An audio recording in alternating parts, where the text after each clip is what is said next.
నిర్జనమైన దేశములో నేను నిన్ను ఘనపరచుటకు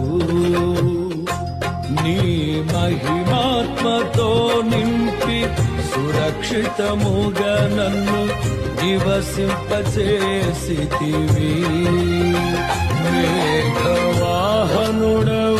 వచ్చు వరకు నే కనిపెట్టుచుందును నీ కోసము నీ దాసుని కాంక్షను సంపూర్ణ పరచెదవు.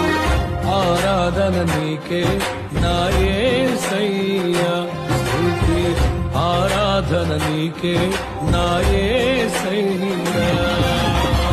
సేవించద నిన్నే నా పూర్ణ హృదయముతో, సేవించద నిన్నే